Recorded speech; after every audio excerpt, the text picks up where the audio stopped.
E aí, você que nos acompanha hoje, nem quero te contar. Hoje nós temos aqui uma presença ilustre.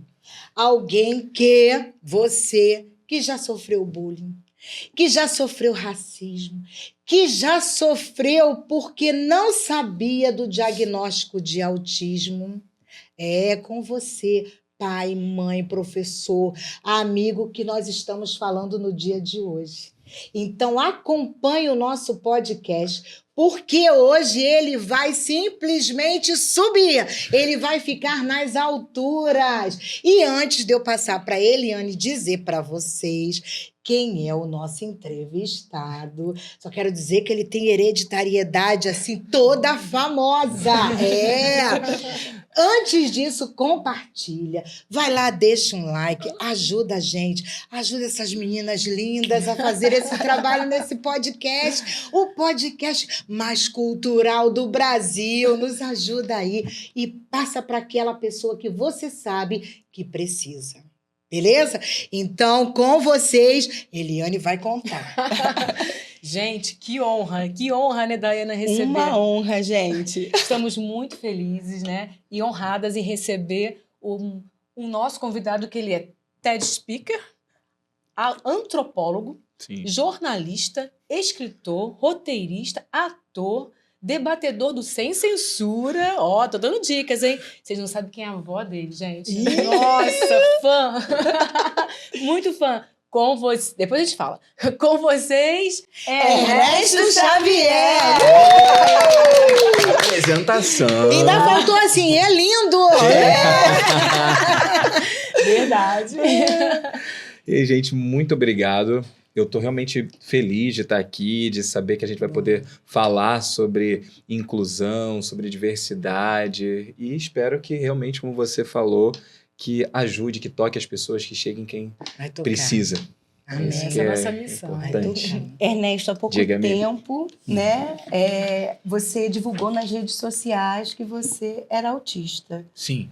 E me diz, como foi receber esse diagnóstico na fase adulta, né? Nossa, foi uma grande surpresa, porque assim, eu sabia, eu imaginava que alguma coisa de diferente acontecia comigo.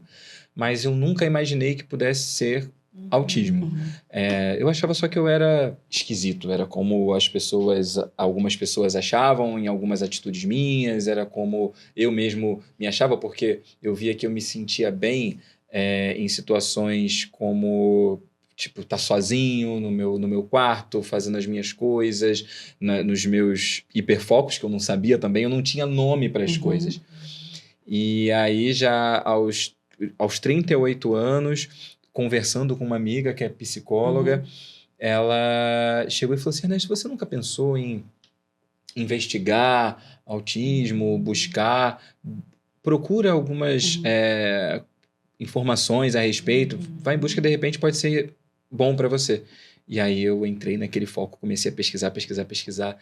Achei uma neuropsicóloga, que é a doutora Helena Cubero, que produz também conteúdo nas redes sociais falando sobre aquilo. Aí eu vi um vídeo dela, apareceu para mim um vídeo dela, em que ela dava algumas características. Eu sei que não é assim que você faz o diagnóstico, não é assim, não é assim. Mas só que eu praticamente preenchia todas as características, fui dando check em todas as características que ela ia falando. Eu falei assim, nossa, isso é sinal de que eu preciso investigar. Aí entrei em contato com ela e passei pelo processo, né, de diagnóstico que levou 3 meses, quase 3 meses, e até que saiu o laudo. E foi... Então agora, depois disso tudo, respondendo a pergunta, foi libertador, porque eu fiquei até com medo quando eu estava no período em que tinha acabado de passar pela avaliação e que ela ia, na sessão seguinte, falar o laudo. Eu fiquei com medo de... Não, dela falou assim, não, isso não tem nada não, porque eu ia falar... Porque eu fiquei assim, se não der nada, o que eu tenho? Né? O que acontece comigo? E aí quando veio, aí depois passei pelo psiquiatra, que especialista também em neurodivergências, e que acabou me referendando aquele laudo e ainda fazendo outros testes e aí vendo que eu tinha também, meu cérebro é duplo, assim, na verdade ele é triplo, tem mais coisa, que é o TDAH com mais foco em hiperatividade.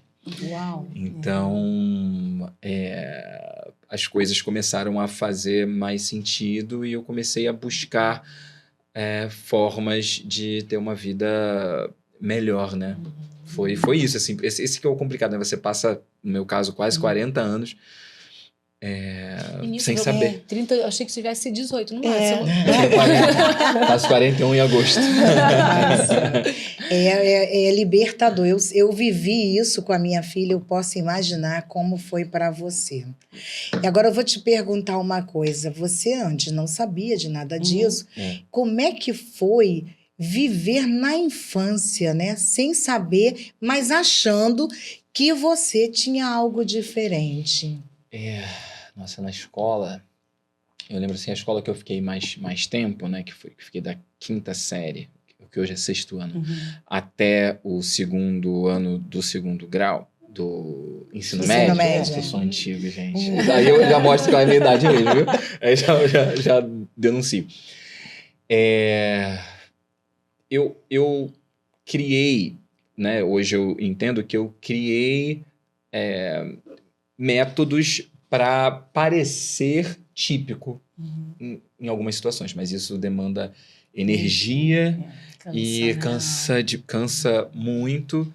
Eu achava que todo mundo era assim, né? Que as pessoas, às vezes, elas não queriam estar ali interagindo, fazendo determinadas coisas, criando um personagem. Então, eu entendi que eu criei um personagem que era um personagem, digamos, engraçado, que brincava com todo mundo e... Enfim, né, que tava assim, que era num tom acima. E aquilo me cansava. E tinha algumas situações que eu lembro, assim, que a minha forma de aprender era diferente dos outros. E a minha maneira de ver o mundo era diferente dos outros. E era muito difícil porque aí, nesse sentido, eu não era compreendido.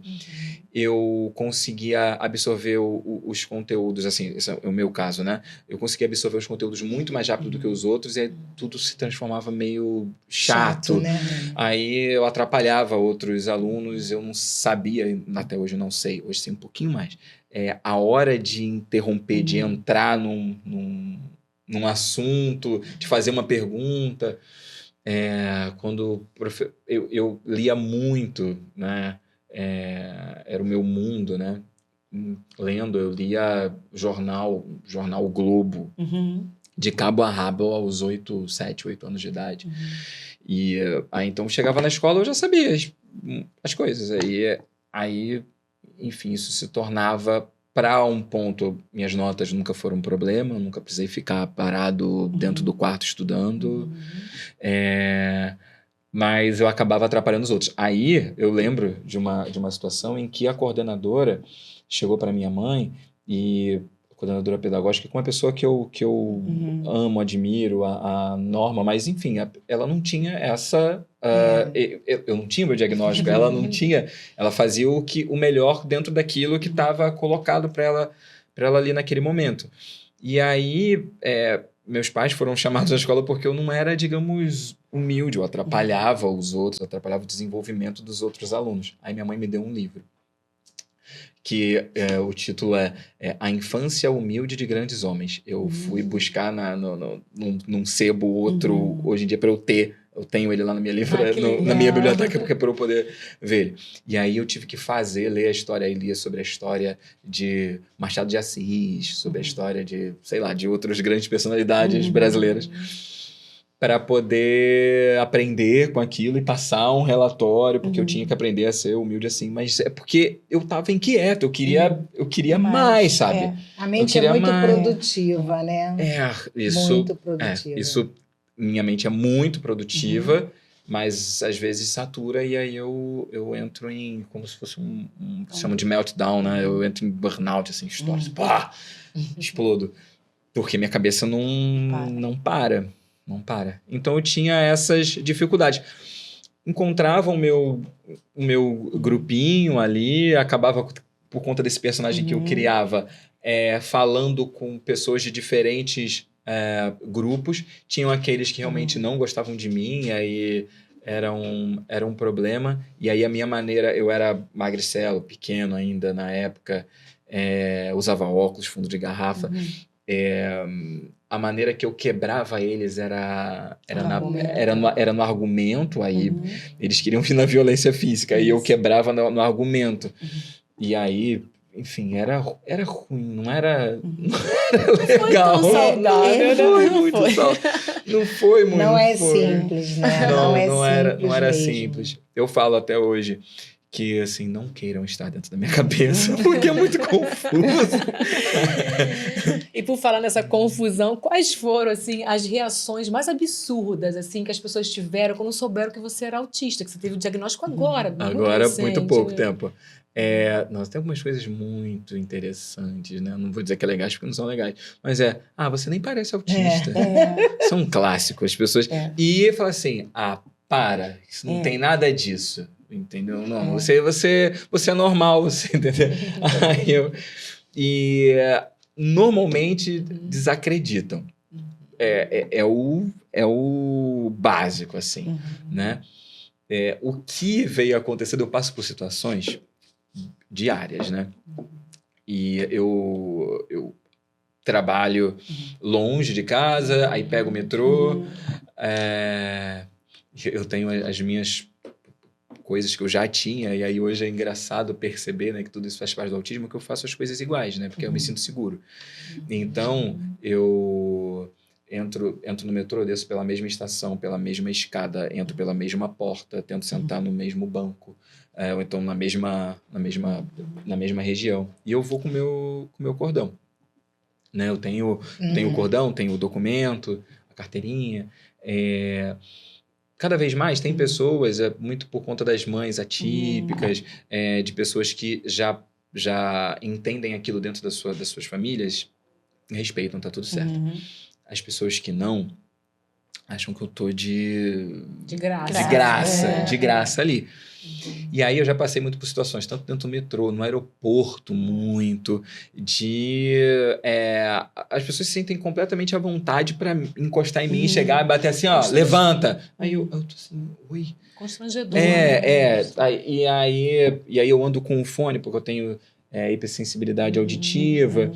Então, às vezes eu tô realmente alheio ao resto do mundo. Eu não tô ouvindo. E eu não me importo de levantar, eu não tenho problemas motores, graças a Deus.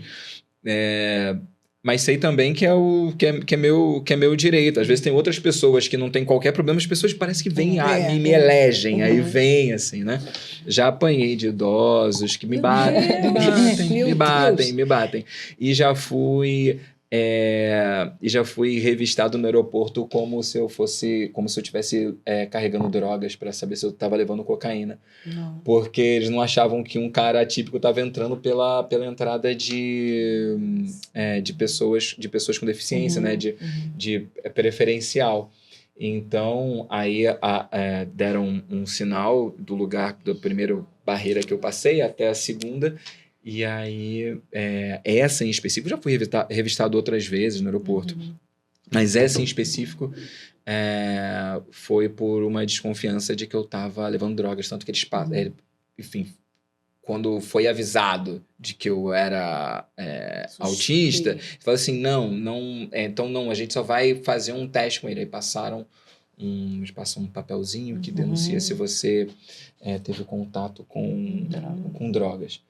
Então, porque eu tava entrando com a minha esposa, né? E aí, como ela tá comigo, então ela pode passar comigo. Então, eu fui passar, a mulher já desconfiou assim. Eu falei assim, aí eu mostrei, ela tá. Aí eu falei assim, ela tá comigo. Aí foi isso que avisou.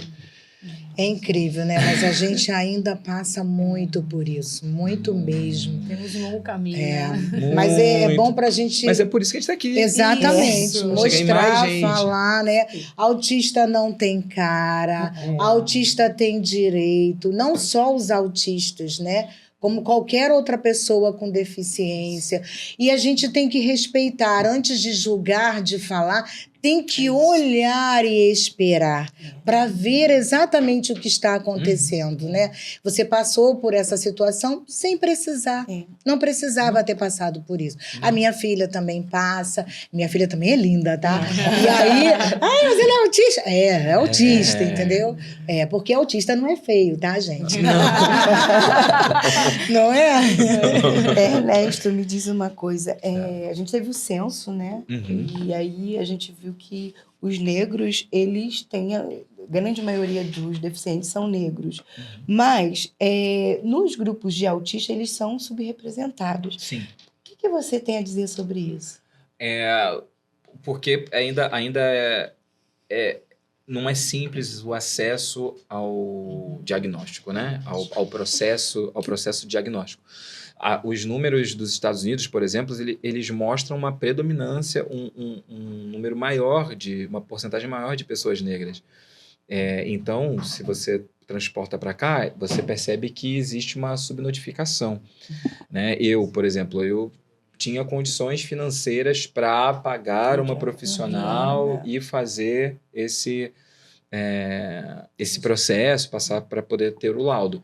Mas outras pessoas negras que, por serem a maior parte das pessoas mais pobres, né? Então tudo vai se somando, né? Elas acabam não tendo muito acesso, assim, se for buscar apenas pelo SUS. Não, que bom que tem e que pessoas conseguem fazer isso, né? Por exemplo, nos Estados Unidos você só faria se fosse particular. Mas ainda é muito pouco, ainda é muito moroso, muito difícil de conseguir, de ter próximo para que a pessoa possa levar. Às vezes tem questões de locomoção, enfim, tem diversas questões que vão afetando isso e fazendo com que as pessoas negras tenham mais dificuldade de acessar isso. Porque como eu estudo, né? Quando a gente fala de racismo estrutural, é exatamente isso. A estrutura, ela vai mostrando que em tudo as pessoas negras vão ter um pouco mais de dificuldades e menos acesso. Então, não seria diferente para a questão do diagnóstico, do autismo e de outras neurodivergências. Então, acho que acaba mostrando que isso persiste, né? E que também acaba atingindo as pessoas negras autistas, né? Perfeito. Realmente, gente. Olha, é desse jeito que acontece, infelizmente, né? Na sua visão, quais barreiras precisam ser removidas para que o próximo censo mostre uma prevalência igualitária entre as raças? Mas aí não falando de autismo ou falando de autismo? Do Como censo você quiser falar. Assim, o censo, ele mostra, ele faz uma fotografia da realidade, né? Isso aí. Então, para que ele mostre uma coisa diferente, a sociedade tem que estar diferente. Então, é isso. Até para isso que o censo existe, né? Para que você tenha uma fotografia de como é que está o Brasil em 2020, 2025, e falar assim, ok, a gente precisa continuar dando atenção a isso aqui. A gente precisa aumentar o dinheiro que vai para o investimento nisso aqui. Enfim, assim, esse é o mundo ideal, né? Não quer dizer que é assim que realmente, mas dá uma noção do que é necessário fazer. Então, para que ele se mostre diferente, aquilo que aconteceu, que já foi visto no censo anterior, tem que ser levado a sério e aplicado nas políticas públicas. E a mesma coisa em relação à notificação de pessoas negras, né? O censo só vai mostrar aquilo que ele pode enxergar, né? Se ele chega numa casa para conversar com uma família e para saber se, de repente, né, entra ali na pergunta para saber se tem alguma pessoa naquela casa que já teve o diagnóstico de autismo, ele só vai anotar que tem ali se alguém ali conseguiu ter acesso a esse laudo. Ele não tem como olhar e saber, não, é autista mesmo sem laudo. Então, realmente, tem que ser visto o censo de agora e levar ele realmente a sério e aplicar mesmo, distribuir os investimentos de maneira que sejam corrigidos os erros, né? Claro que de um para o outro você não vai corrigir tudo, mas a gente precisa ver os avanços, né? E falando ainda em censo, né? Se tivesse uma pergunta que você pudesse sugerir para o censo, para o próximo censo, qual seria? Qual seria?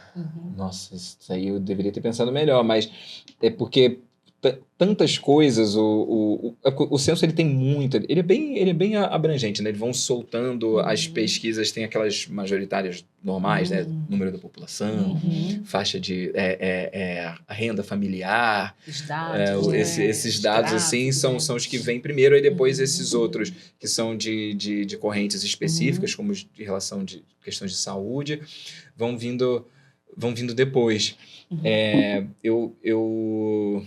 Nossa, eu realmente não sei, desculpa, tá, se eu soubesse. Mas é porque a minha cabeça funciona muito nesse sentido social, sempre pensando na questão educacional, assim, né? Porque, óbvio, a minha questão principal, em primeiro lugar, é a questão de raça. Porque eu passo isso, né, sem precisar pensar nisso, as coisas já tá passando comigo. Mas para que algo em relação à raça melhore, eu só vejo a educação como um meio. O que eu acho é que, de repente, isso poderia ser feito pelo censo, ou então por uma eleição, não sei que tipo de coisa que poderia ser feita, é perguntar se em que você ter para as pessoas assim, educação, saúde, infraestrutura, saneamento básico, enfim, para onde você gostaria que fosse a maior parte dos seus impostos? De repente que você mostrasse para que lugar, aquilo ali, aquela pessoa, para a gente pelo menos, não que aquilo fosse seguido, mas que a população, que a gente visse onde está a maior preocupação da população.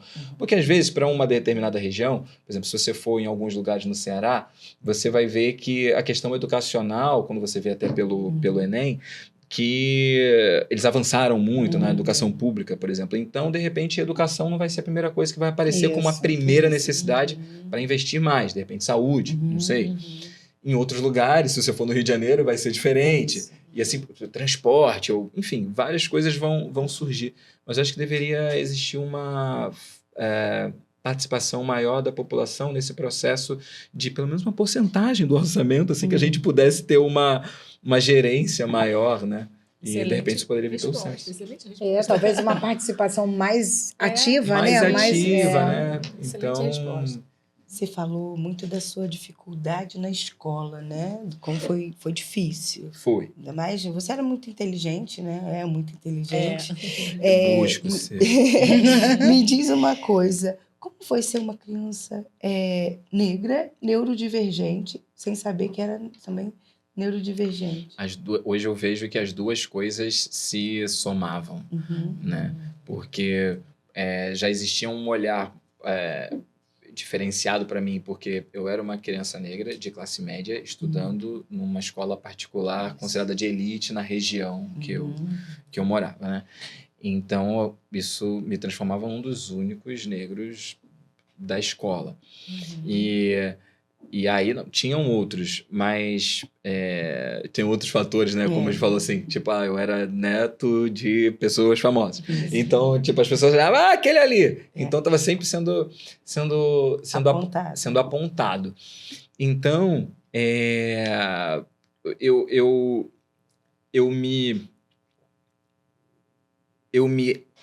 isso se somava, né? Para eu tentar me integrar, e como eu sabia que eu sabia não, né? Eu sabia que eu era diferente, tinha alguma dificuldade, mas para buscar essa integração que toda criança ou adolescente busca de alguma maneira, eu me autodepreciava.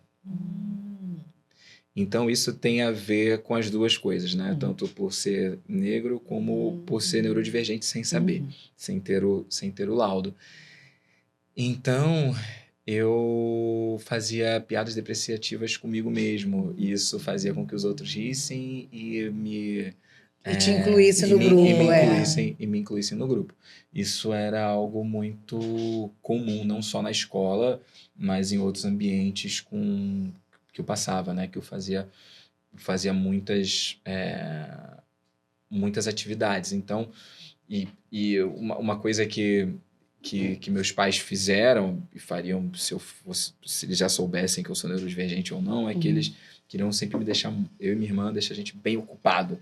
Então a gente fazia muita coisa, fazia curso de inglês, fazia natação, fazia futebol. Então eu fazia depois teatro. Então eu estava fazendo muitas coisas, tinha contato com muitos grupos e buscava me integrar de alguma maneira em todos eles. Então eu tinha esse cansaço. E o lugar onde eu me achava mais, assim, que eu ficava melhor, era nadando. Eu nadava, competia e tudo mais. E a natação ela é muito solitária, né? Então, aí ali você tá meio que no silêncio, numa paz. Então, aquilo era muito calmante para mim, muito importante, assim, me equilibrava. E é algo que eu faço até hoje e que é importante essa coisa, porque aí eu tenho a contagem, aí eu tenho o movimento que eu fico na cabeça, que ele é repetitivo. Então, foi uma das coisas que mais me ajudou, assim, desde novo a ter esse equilíbrio, a ter um pouco mais de equilíbrio, sabe? Mas todas as mães fazem caminhos, isso. né? Você foi encontrando caminhos alternativos, fui né? encontrando vários caminhos, assim. O que eu podia para poder... Eu tentava ver o que eu tenho de mais habilidade aqui para eu poder me destacar, sabe? Isso. Então, eu sabia escrever, né? Eu escrevo, né? Eu sou jornalista, sou escritor. Então, eu sabia escrever muito bem desde muito novo. Eu escrevia as cartinhas de amor dos meus colegas. Nossa. Na escola, isso faria uma diferença enorme quando você mostra não só as características positivas, mas tudo, né? Porque quando a gente fala da história do mundo, que normalmente se conta a história da Europa, você fala tanto das guerras, que são coisas ruins, como você fala das invenções, das evoluções tecnológicas e por aí vai.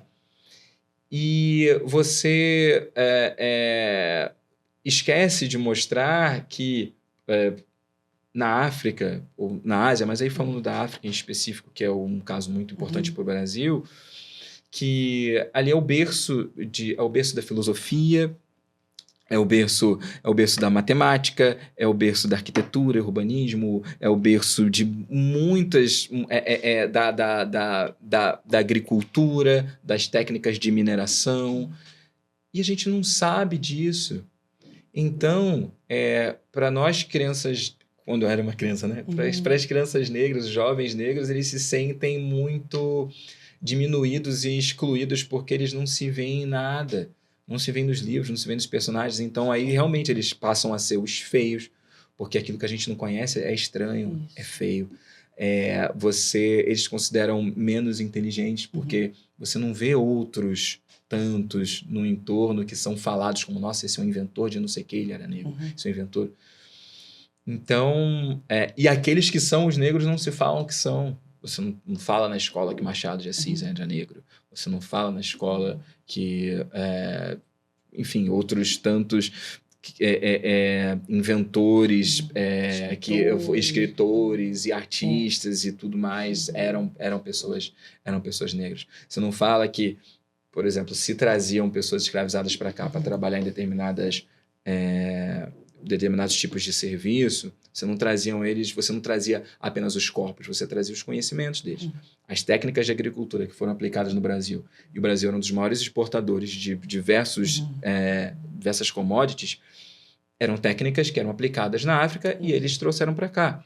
Eles traziam pessoas de regiões específicas da África para Minas Gerais para poder fazer mineração, porque eles é que tinham essa tecnologia, os portugueses não tinham. Eles tinham essa tecnologia e eles aplicavam ali. Então, aquilo era uma tecnologia ancestral, uma tecnologia histórica e que era aplicada ali. Diversos outros avanços de medicina, de usos de ervas, de sabedorias de como lidar com a própria natureza, vieram de lá, mas não são falados de que vieram dessa inteligência ancestral negra. Precisa escrever mais, né? Precisa escrever mais, falar mais, colocar isso mais como mais acessível. Né? Quando eu acho muito engraçado que, por exemplo, a gente chega na escola e estuda os filósofos gregos, né? E não se fala, e pouco se sabe, na verdade, né? Como de forma geral, assim, na academia já se sabe, já está lá escrito, já está pesquisado, já está provado, de que muitos daqueles filósofos gregos que são os dos primórdios da filosofia grega, eles estudaram na África. Eles passaram. Aristóteles passou anos na África, estudando. Depois ele volta para a Grécia. Você olha o mapa muito, você vai ver que está tudo ali muito próximo. Né? Então, essa comunicação existia. Né? Existiam outras formas de relação entre Europa e África, existiam outras formas de comunicação com a Ásia, enfim, existiam outras formas anterior à escravização. Né? Anterior à escravização já existia contato, já existia comércio, já existia miscigenação, já existiam conflitos, já existiam acordos comerciais, né? E a gente não fica sabendo, a gente não sabe que o homem mais rico que já existiu na história foi um cara negro do Mali, que fez com que durante mais de 100 anos o Egito ficasse numa hiperinflação, porque ele tinha tanto ouro, que quando ele viajou do Mali, passou pelo Egito e distribuiu o ouro, você causou um colapso na economia do Egito. E eles ficaram numa hiperinflação durante milhões de anos, durante muitos anos. Enfim, é isso. Ficaria horas aqui falando sobre várias dessas coisas. Interessante. E isso passa também pela ofertar desde criança, né? Na educação infantil mesmo, livros que falam sobre identidade da pessoa negra, valorizar a criança, né? Para que os outros amigos, independente da cor, não tenham o acesso, né? E aprendam também sobre a cultura. Exato. E vejam que somos todos diferentes, mas que devemos ter os mesmos direitos, ser tratados de forma igual, assim, desde criança. Né? Isso se aprende, se a gente aprende, é o que o Mandela falava, né? Se a gente aprende a odiar, então você também pode ser ensinado a amar. A amar, com certeza. É desse jeito. A escola pública, né? Se você tivesse que redesenhar a escola pública, por onde você começaria? Né? Por onde eu começaria? Isso. Não vale falar que era pelo salário dos professores, hein? Que eu ia gostar disso. A valorização dos professores, com certeza, seria primeiro passo. Assim, primeiro passo, valorização do professor. Nada começa sem o professor. Não só de forma financeira, né? Mas de estrutura, de investimento na carreira daquele professor, com um trabalho, né, de um plano de carreira decente. E isso, para mim, né, a possibilidade dele fazer intercâmbios e participar de aprimoramentos, enfim, né, de você fazer essas ligações, né, de experiências que estão funcionando em outros lugares, né, ter mais tempo para isso, e para isso seria necessário você ter mais professores, você ter um investimento maior, assim. Então, e eu acho que existem algumas aí, pensando em métodos mesmo, existem algumas experiências que já estão sendo testadas no Brasil com sucesso, que foram testadas em outros lugares, que poderiam, em escolas públicas de outros lugares, que poderiam ser ampliadas aqui, como eu conheci já conhecia o trabalho dele, mas eu conheci pessoalmente o professor José Pacheco, da Escola da Ponte de Portugal, que hoje mora aqui no Brasil. E eu sou fascinado pelo trabalho dele por conta de você ter de uma autonomia maior do aluno, uma valorização, um poder maior desse aluno, sem desvalorizar o professor. O professor passa a ser uma figura, eu acho que ainda mais importante, porque ele avalia de 15 em 15 dias o planejamento daquele aluno. Então, você tem uma liberdade maior, até física, né? Você não tem salas, você tem lugares, você tem espaços de determinada área do conhecimento, e os alunos se ajudam, e os professores, tutores estão ali para poder fazer um ajuste, sabe? Eu sei que isso não é uma coisa fácil de se aplicar, com certeza, né? Mas eu imagino que se a gente vai lá do começo, você valoriza mais o professor, paga ele melhor, até para você poder reter mais esses talentos, né? Porque eu imagino que a educação pública perca muitos professores para outras profissões que desistem e falam assim, não vai dar mais, não está nem pagando minhas contas, vou fazer outra coisa. Ou então aquela pessoa tem que dar aula e fazer outras atividades, então fica exausto, não consegue se dedicar exclusivamente àquilo. Então, se você valoriza o professor, você dá mais suporte para que ele tenha como estudar mais, se preparar mais. Qualquer outro método que dê certo em outros lugares, você pode pensar em colocar, mas nada pode começar a falar assim, vou trazer um método maravilhoso da Dinamarca. Não importa, se você não valorizar o professor primeiro, você não consegue começar nada. Essa escola que você mencionou, né, essa metodologia, é uma metodologia construtivista, onde o aluno ele tem essa liberdade, o professor é o mediador dessa situação, né? Exato. Por isso que ele tem essa liberdade de andar em vários espaços daquele mesmo ambiente, para que ele possa produzir mais naquilo que ele é muito bom. Sim, e o aluno se sente parte integrada da escola. Então, ele ajuda aquela escola estar limpa, aquela escola estar organizada, porque ele faz parte daquilo. Ele não vai querer estar ruim.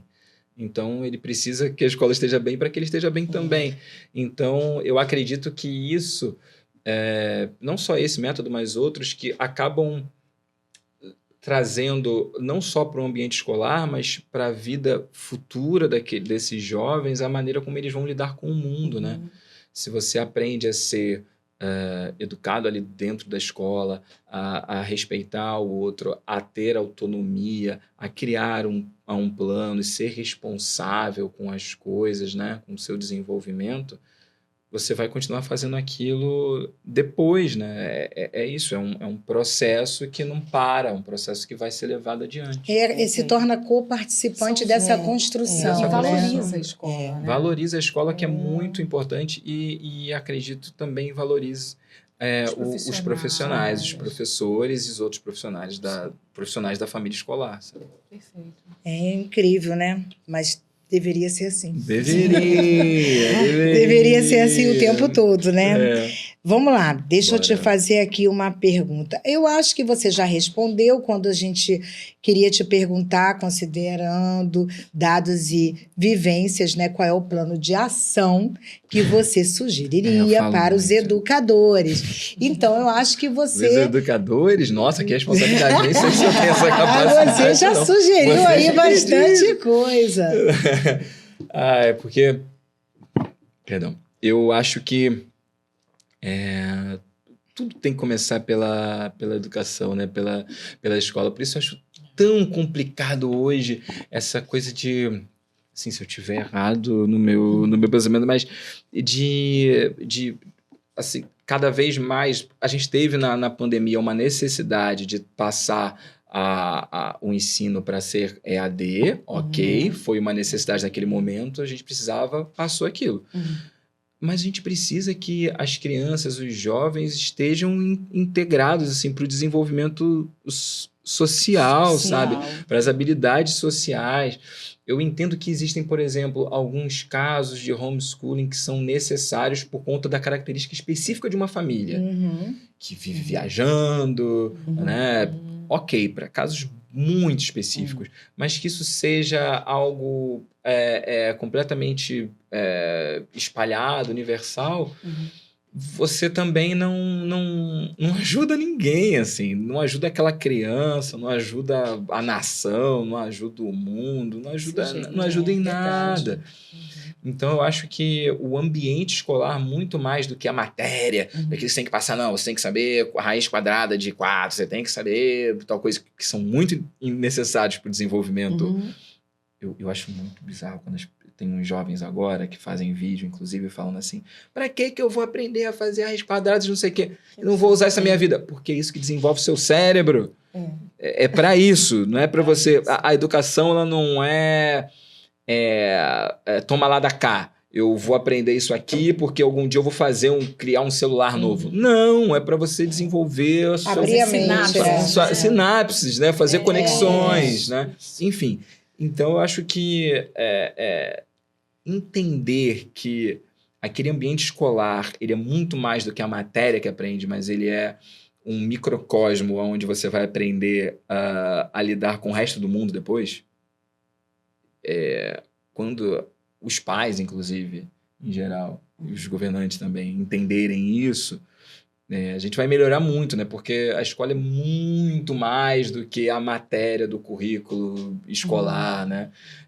Ele é a maneira como a gente transforma crianças em cidadãos. É por aí. Então, você está dizendo para mim que o pátio da escola cura. O pátio da não escola cura, transforma, sim, é isso? Se ele é saudável, ele cura. Se não for saudável, ele adoece. Aí faz tudo. Verdade. Mas aí tem os inspetores para ajudar. Pátios e pátios. Depende do pátio. Mas o importante é que ele cure. Ele cura. A escola cura. Isso, com certeza. E qual foi a primeira obra negra, né, que te curou? É difícil dizer qual foi a primeira, porque eu, como eu falei, né, eu passei por um processo muito longo da minha família buscando essas referências para me passar. A primeira que eu lembro são os livros que não era de uma autora negra, mas eram personagens negros, que era o personagem principal se chamava Catapimba, que é um livro da Ana Maria Machado. E aí eu amava esse livro, e minha avó que descobriu esse personagem, imagina, na década de 80, final da década de 80, um personagem negro num livro infantil. Então, eu acredito que aquela foi a primeira obra em que eu me enxerguei. E eu andava com esse livro para cima e para baixo, e me emocionei quando eu entrevistei a autora anos depois. Então, isso assim, foi transformador para mim. E eu fico muito feliz que hoje você tenha outras dezenas, milhares de obras onde as crianças conseguem se enxergar. E aí depois foi um processo, porque eu fui descobrindo diversos autores, né? Eu fui enveredando por todo tipo de literatura, e, né, tanto não só literatura africana, mas literatura europeia, norte-americana, enfim, né, todos os tipos possíveis e que estavam acessíveis, mas fui me identificando, obviamente, com esses autores que iam me mostrando um mundo que se parecia mais com o que eu conhecia. Tipo, já bem mais velho, teve eu li o Sol na Cabeça, do Giovanni Martins, e eu li o Fiel, do Gessé Andarilho, eu li Olhos d'Água, da Conceição Evaristo, aí eu fui ler James Baldwin, fui ler vários, então, tipo, Se a Rua Bibi Falasse, Quarto de Giovanni, eu fui ler, assim, nossa, eu posso dar uma lista, depois mandar, vocês falam para outras pessoas, Mas tudo isso foi me fazendo perceber que eu podia ser mais, assim, né? Que eu podia ir além e que o mundo poderia me abrigar, sabe? De uma maneira mais acolhedora. Que bacana. Quando a cultura... Gente, leitura. Eu tô lembrando. Sabe o que eu tô lembrando? É importante, né? Pra dar pros filhos, né, livros para ler, né? Inserir nesse mundo literário. Ele falando assim, eu tô lembrando da gente. Bienal do Levando os livro livros para a escola. E você tem um monte desses monte, eu livros. levo. Aí a gente leva a bonequinha que é princesa, Isso. a princesa legal. negra, né? Aí leva para eles Existe, olharem, Existe Pois é, muito. para poder eles E olharem. ver que é possível, né? Que eles também podem se enxergar, podem se identificar. Isso é muito Nossa, lindo. eu boto um circo, uma toalha, Um tapetão que um tapetão. Aí eu levo vários brinquedos, vários livros, e ali a gente vai se deliciando, mostrando as potencialidades. E até tem uma história rapidinho para contar de um aluno que ele veio de uma outra instituição, né, até privada na época, cheio de traumas. E todos os meus trabalhos, ele era um aluno autista, eram voltados para a literatura da cultura negra, para curá-lo. E nisso, o Enem do ano passado tratou o tema. Nisso, ele foi o primeiro lugar em engenharia. Uau! Foi lindo Um isso. beijo, Andrei. É isso, é transformador, né? É transformador. Quando a educação falha, a cultura salva? Eu acho que uma caminha junto com a outra, né? Mas a cultura pode salvar muito, assim, salvar praticamente muitas questões mentais, especialmente, a cultura acaba nos salvando, né? E eu vim de um lar muito cultural, onde eu ia a peças de teatro, eu via filmes, eu lia livros, e esse universo que eu tive o privilégio de acessar, as pessoas que eu tive o privilégio de acessar, fizeram com que eu soubesse que existia um outro lugar para mim, assim, né? Porque eu falando aqui, sem ter um contexto do lugar onde eu nasci, eu não nasci num bairro onde tivesse tráfico, onde eu visse alguém armado na esquina, assim. Mas era um bairro muito afastado do resto, onde estavam os aparelhos culturais da cidade. Né? Eu venho do bairro chamado Sepetiba, no extremo oeste do Rio de Janeiro.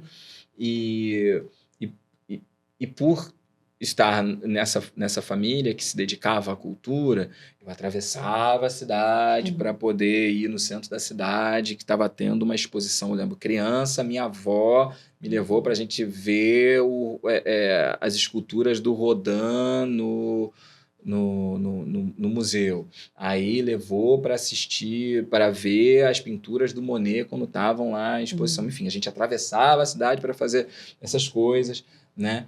E aquilo, quando eu voltava para o lugar onde eu morava, eu percebia que não tinha... que aquelas outras crianças não tinham acesso às mesmas coisas. Mas aí me faz lembrar também, eu passava férias numa cidade no extremo sul da Bahia, chamada Prado, onde minha família tem uma casa. Então, é um lugar lindo, espetacular, praias maravilhosas, mas com pessoas muito pobres e com acesso à cultura praticamente zero, assim. Era, né? Hoje já melhorou bastante. E aí, eu levava minha família... Eu lembro, a gente está tendo... No momento que estamos gravando, está tendo a Bienal do Livro do Rio de Janeiro. A minha primeira Bienal, que eu lembro, foi em 1993. Eu tinha 9 anos. E meus pais fizeram uma assinatura da Turma da Mônica para mim.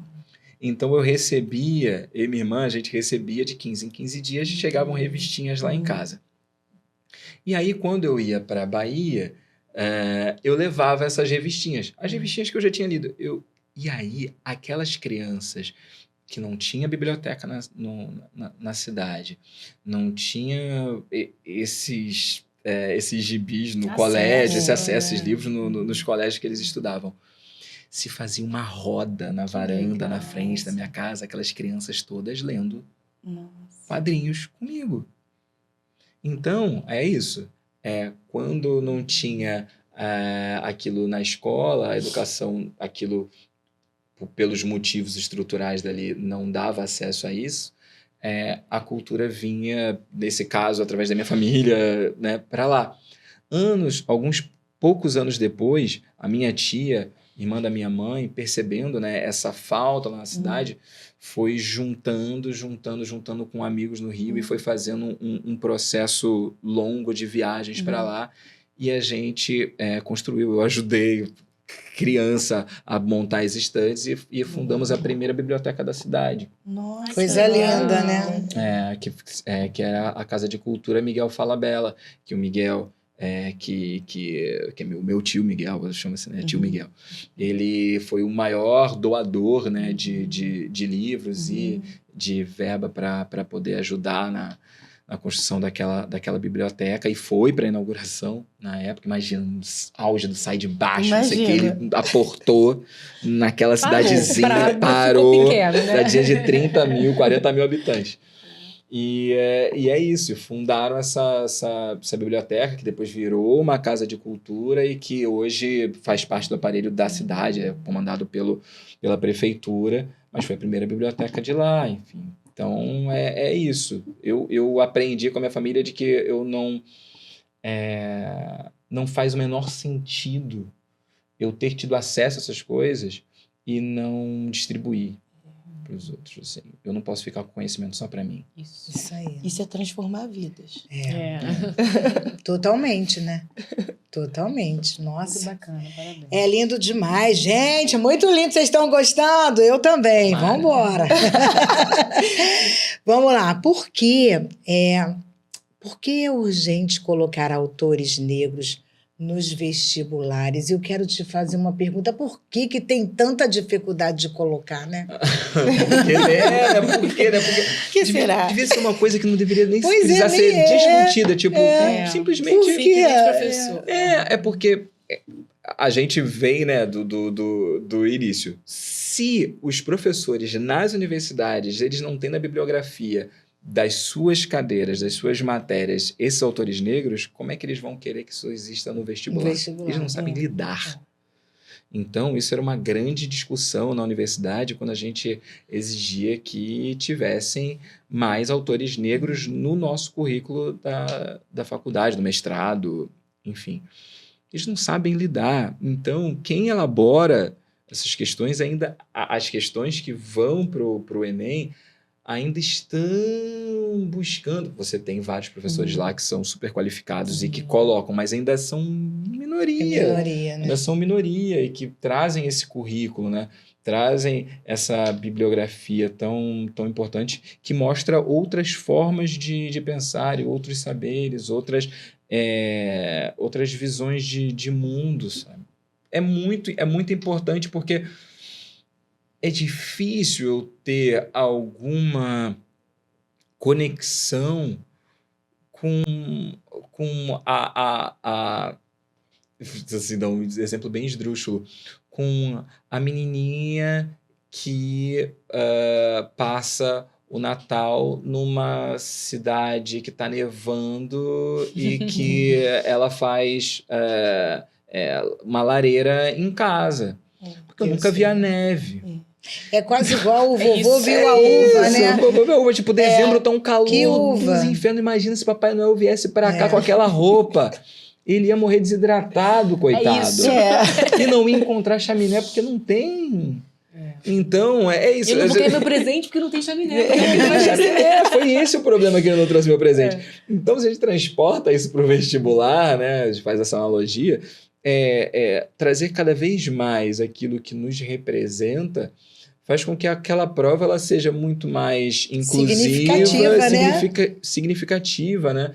Você não pode fazer uma prova que só aqueles alunos que fazem intercâmbio nos Estados Unidos, na saibam Europa, que vão responder. saber responder. É verdade. Perfeito. Você já respondeu a próxima pergunta, que seria da importância, né, de professores negros, falando de ciência, né, falando de história, né? Você já respondeu. Super, porque é referência. Sim. E aí, só então, colocando uma outra, sim. acrescentando, é que é você ter uma formação e investimento nesses autores negros, indígenas, para que eles possam chegar, né, às escolas e às universidades. Então tem que ter um investimento pesado ali, para dar realmente condições de ter um tempo em que ele vai ficar só estudando e ele vai ter o dinheiro para poder sustentar sua família, sua casa, sabe? É isso. Para ter essa igualdade de condições. Essa igualdade de condições, exato. O que você diria para uma criança preta e autista ouvindo esse episódio agora? O mundo vai ser muito mais carinhoso com você, porque o trabalho que vem sendo feito hoje é muito mais forte, cuidadoso e atencioso para pessoas como você. E o mundo é seu também. O mundo é seu. Acho E que autista pode estar onde ele aonde quiser. quiser, porque o mundo todo é seu. O mundo todo é seu. Isso aí, isso mesmo. Vamos lá. E o Ernesto, de 10 anos... 10 anos de idade? Volta Se lá. o Ernesto, de 10 anos, entrasse aqui agora, o que você diria para ele? Fica quieto. Com certeza. Com certeza. Senta ali, galera. Pega esse livro e fica lendo aí quieto. Eu ia ficar de boa. Obediente. Mas eu acredito que se eu tivesse a oportunidade de conversar com o Ernesto de 10 anos, eu ia falar: tudo vai melhorar. Vai. Fica firme, né? Fica firme Tudo que vai dar certo. vai dar certo, que vão te entender, e eu acho que especialmente o que você gosta hoje e que os outros não entendem vai te ajudar muito no futuro.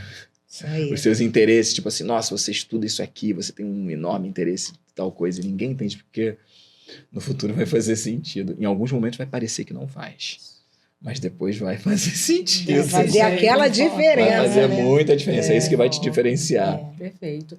E qual a sua utopia para a educação brasileira?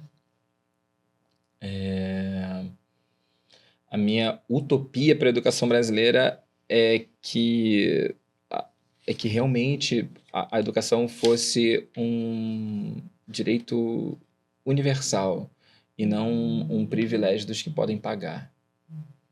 Então, não seja contra a escola particular. Eu estudei em escolas particulares minha vida toda, mas não deveria ter sido necessário que meus pais tivessem que gastar boa parte do salário deles com uma educação para que eu pudesse ter alguma chance no mercado de trabalho no futuro, né?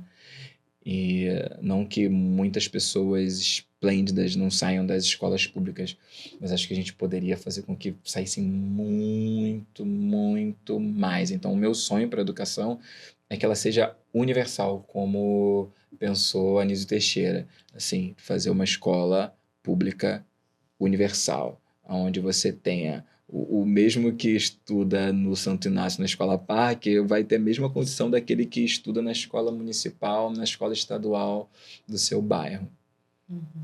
Porque educação não pode ser privilégio, educação é direito. Perfeito. E deixa uma mensagem para o nosso ouvinte, já chegando no final, quero depois fazer um convite. Eu faço antes. Fala. Vamos lá. Topa brincar? Topo, claro! É nosso Sede Pong. Vamos lá. Uma palavra. Saúde. Quem vai? Um livro. Nossa, vai ser muito óbvio, mas Brás Cubas. Porque qualquer um, porque veio à cabeça qualquer um do Machado, assim, é tão sensacional. E aí eu acho que Memórias Póstumas de Brás Cubas eu acho maravilhoso. Maravilhoso. Algo inesquecível. Nossa, algo inesquecível. Isso. Nossa, vai ser muito garoto isso. Dia 4 de novembro de 2023, dia que o Fluminense foi campeão da Libertadores, eu tava no estádio. Aguenta aí os flamenguistas! Aguenta aí! Não, então sabia beleza. que ele tinha um defeito. Tá bom, vou ser mais inclusive. Então, o dia que eu defendi minha dissertação de... É porque foi um dia sinistro, assim, porque eu defendi minha dissertação de mestrado de manhã e eu estreiei uma peça que depois eu ganhei prêmio à noite. Ai, no mesmo dia. Estreiei o Boró à noite e defendi a dissertação de dia. E, nossa, foi caótico. Dia 15 de agosto de 2019. Mas que dia maravilhoso. Quando acabou, deve ter. Acabou, não acabou. Acho que eu só queria dormir. Uma semana. Uma saudade, Ernesto. Minha avó Chica e minha avó Ernestina. As duas, que eram muito amigas. As duas avós, com certeza. Com certeza. Uma referência. Uma referência? Minha mãe. Minha mãe e meu pai, né? Os dois são pessoas assim que eu olhando hoje o que eles fizeram para conseguir fazer com que eu e minha irmã fôssemos quem nós somos, assim, eu olho e falo assim, eu não tenho capacidade de fazer 1/10 disso. Tipo, estudaram muito. Minha mãe é a primeira doutora em vigilância sanitária do Brasil. Nossa.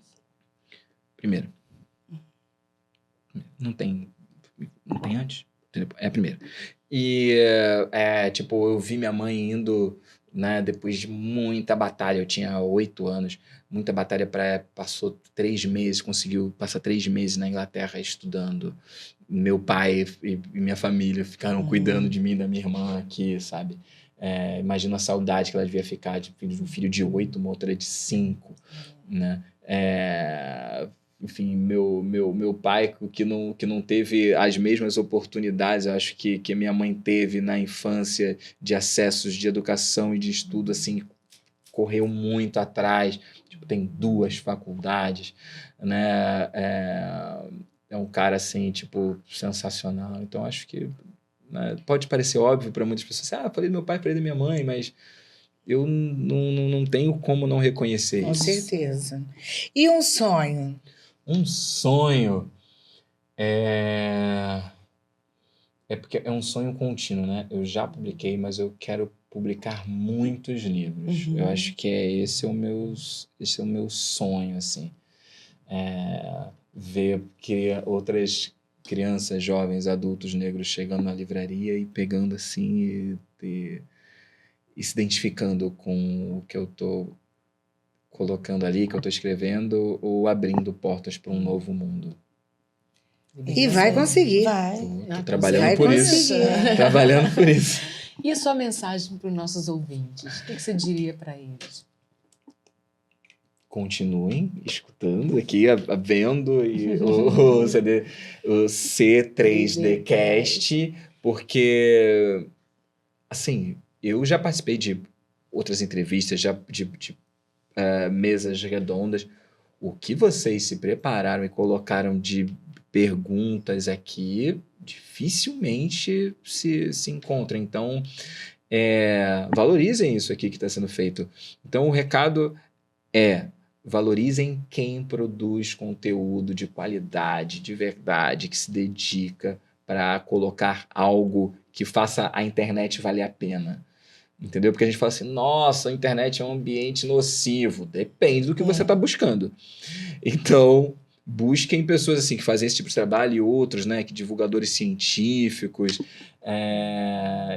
pessoas que valorizam a educação, especialmente, porque isso aqui também é divertido. E isso aqui realmente transforma as vidas. É isso. Que lindo, meu Deus! Ai, fiquei tão emocionada agora. Falar bem da gente, do nosso vai, me dá a mãozinha. Ai, que coisa linda! Tá. Coisa linda! Nossa. E temos um mimo pra você, não tem? Ai, tem muito, tá vendo? Quem ainda ganha o presente? Muitos mimos. Muitos. A tua Estava fã passar, ó, na sua Ó, mão, ó. Olha, muitos mimos. Que isso? Pode abrir, Posso fica à abrir? claro, vontade. já Vai ficar todo com mundo inveja, curioso, não? não. Olha só! Sabe que isso daí é pra você escrever mais seus Mais livros, livros. hein? Mais livros. Assinar contratos. Contrato. Olha que linda. Isso aqui vai ser só pra assinar coisa importante. Só pra escrever coisa... Nossa, obrigado, amei. Esse aí é pra Vê você. se você gosta desse, Pra eu viu? desfilar por Mostrando aí. assim um cafezinho. Gosta de café? Amo! Ah, então Eu tá bom. sou o... deixa eu já ia perguntar, falei assim... Essa é sua, pra você não esquecer. Poxa, não botei uma pra mim. Ernesto Xavier também esse trem você quer. Também se você aprender cash, com certeza. Ernesto, Nossa, que prazer, que honra. prazer meu Muito também. obrigada. Foi um bate-papo tão gostoso, passou tão rápido. Tão né? rápido, Muito olha. rápido. Tem uma ouvinte, gente, uma telespectadora que chama Catarina. Ah, é? Eu não Catarina. posso esquecer da Tudo bem, Catarina. Catarina? Um beijo pra ela. que Beijo, ela Catarina. Quando falamos que você viria aqui, ela é Quase essa. veio. Quase Foi o Nossa, podia único ter- convidado que tem plateia. É verdade. É verdade. Queremos É. agradecer muito a sua presença aqui, Ernesto. Nossa, pra gente, né? Uma honra. Enquanto Uma educadoras, ter você. Quando eu olho aqui. você, Valeu a eu pena, vejo nossa. que vale a pena, né? Eu olho pra você, eu vejo uma luz no fim do túnel dos autistas, independente do suporte que eles Uhum. tenham, né? Se é 2, se é 3, não importa. Eles vão chegar lá. Vão. Vão chegar. A gente está criando um mundo mais inclusivo para que sejam mais abraçados, né? É isso. E vai dar certo. Poxa, Já deu. já tá dando. E você que assistiu até agora, vamos lá, compartilha. Gostou? Eu sei que você gostou. Então, como é que faz, Dayana? Olha, curte, compartilha, faz o coraçãozinho. Eu quero ver E bombando. comente aqui É, se comente você aqui. gostou. Bombando os grupos de WhatsApp. Porque ela não é o podcast mais cultural do Brasil. É esse aqui. Gente, salve de palmas pro Ernesto. Obrigado, gente. Gente, tchau, tchau. Até a próxima. Um grande beijo. Beijo, beijo. Tchau. Beijo. Tá. Cara. Senhor amado Deus querido, em nome de Jesus, queremos te agradecer por essa oportunidade. Senhor, queremos te pedir que tu venhas usar a nossa vida, a nossa fala, a nossa alegria, a nossa informação para aquelas pessoas que necessitam ouvir. Em nome de Jesus, usa o Ernesto, Senhor, aqui nesse nosso podcast, para que venha tocar naquela pessoa que está aguardando essa palavra. Em nome de Jesus, que seja um sucesso, não para nós, mas para aqueles que estão assistindo. Em nome de Jesus, amém. Amém.